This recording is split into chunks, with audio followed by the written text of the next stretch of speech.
Hello, my ADHD friends. I'm going to talk to you today about something I did over 4 years, some years ago, and that was to join a therapy group for men. Nothing to do with ADHD. We were all guys in our 30s, 40s, 50s, some of us, all living busy lives. We were all pretty much successful, but struggling with life, struggling with all sorts of aspects of life, whether it's relationships, addictions, behavior, thinking, how crazy thinking, complicated thinking, how we mix things up, and really this therapy group that I was in for 4 years. We met once a week for a couple of hours with a therapist who facilitated the meeting. Most of what went on was between the guys who were there, between us.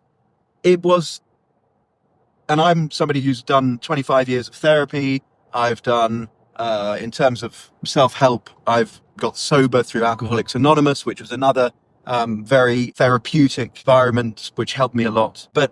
And having done a lot of one-to-one therapy, I can honestly say that those years in that therapy group were by far the most supportive and the most helpful to me as an ADHDer, as a man. If you're a woman, there are similar groups for women. And I'm not suggesting that you, as ADHDers, should go to a therapy group. But there were massive advantages to being in a group of people who were all different, but had similarities, things in common. And the feedback from the other members of the group, because we would share what was going on each week, the group, and the guys would come back with incredibly insightful feedback from their own experiences, their own thoughts and ideas. And it really was a period of great growth for me through being in a group on a regular basis with people who, they weren't me, but we were all going through different things, but with similarities. And the group was very rich in experience, because things that I might maybe going through right now, somebody has been through before, and we get to know each other in the group. We start to spot patterns in each other, and we start to spot where we're hiding away from a problem, or where we're hiding away from our own behavior, from our own truths. And it acts as this multifaceted mirror, reflecting back to us things that we may know, but it's so helpful to hear them coming back from somebody very often who has experienced a similar thing. So it's not shaming. It's a place without judgment. So that was some years ago, and I've always missed it. We moved away from London, and I stopped going to that group, and I've always wished to be back in it. But that is why I'm now launching a very similar group, but specifically for ADHD men, and one for ADHD women, in which I will facilitate. And the group will take place on a weekly basis.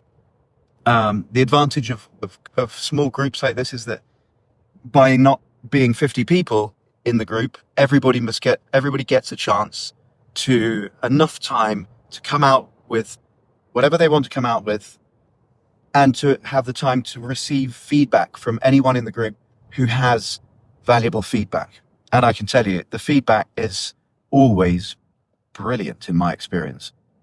You don't need to be a therapist or a coach to be a human and to understand the feelings, the emotions that go along with these things. And because there is lived experience in the group, and I check who I'm bringing into a group so that it's made up of people with complementary life experiences, skills, and thoughts, then it becomes very powerful and helpful. The idea is that when we walk out of the group session, these group sessions will all be on Zoom. When we leave the session, we leave enlightened. We leave with positivity, with hope, and with new ideas that we can go off and implement and try out. We can go back in our minds to the feedback that we got and accept things that maybe we were struggling to accept. And doing that in an environment where you feel safe, heard, and where you feel also not only that you're being heard and helped, but that you're also helping other people in the group in a similar way. And I think that as ADHDers, we have a whole bunch of stuff in common, which is very useful, lots of shared experiences, but we have had lots of different ways of coping with these issues, and some successful, some unsuccessful. And an unsuccessful way of coping, of trying to cope with something, explained to the group, it doesn't matter that it was unsuccessful, because there's something to learn in that as well. And often we have successful things that we can share. So if you're interested in joining an ADHD men's or women's group, and the reason we have men's groups and women's groups is that there's a lot of crossover between us. We're very similar in many ways, but it tends to be helpful to have, as men, we have struggles around things like toxic masculinity, around feeling responsible for our families and having to provide. And when that's not going so well, that can be really painful. And all sorts of other issues relating back to childhood experiences, relating to how we were fathered, relating to the traumas that we've experienced in our lives as men. And the same goes for women. Girls and women experience ADHD differently in many cases, but also have life events and life struggles and responsibilities and feelings that are more easily identifiable amongst women. And then there's also the whole relationship side of things, the whole sexuality side of things. These are really sensitive and, in a lot of cases, painful areas, and ones with which we often feel safer to share amongst others of the same sex. And so that's why I do a group with men and a group with ladies.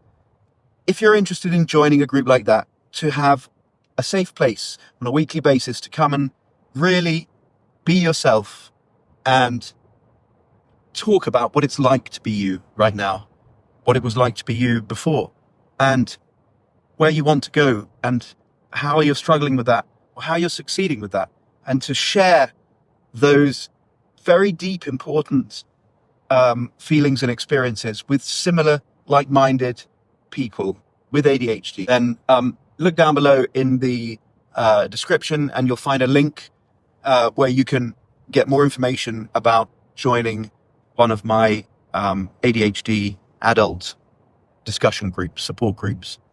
The transformation that you can expect through coming on a regular basis over, let's say, a 3-month period is phenomenal. And in my experience, can't really happen anywhere else. We can't do this in one-to-one coaching, one-to-one therapy. We can't do it unless we have a small enough group, but a large enough to be rich in experience and feedback and ideas and empathy, and a place just to be with very often what will become true friends. And those are people that you may connect with outside of the group sessions. I know I did. I made some very close friends, people who, when I was really struggling, even after having left that group, I knew I could trust. I knew I could go to. They knew everything about me, and it was just safe. And so, having a safe place to ask for help, or to ask to be heard, and we focus a lot on listening, really listening to what people are saying before we feed back, then I think this could be for you, and I'd love to see you in one of these groups very soon. Take care. See you on the next one.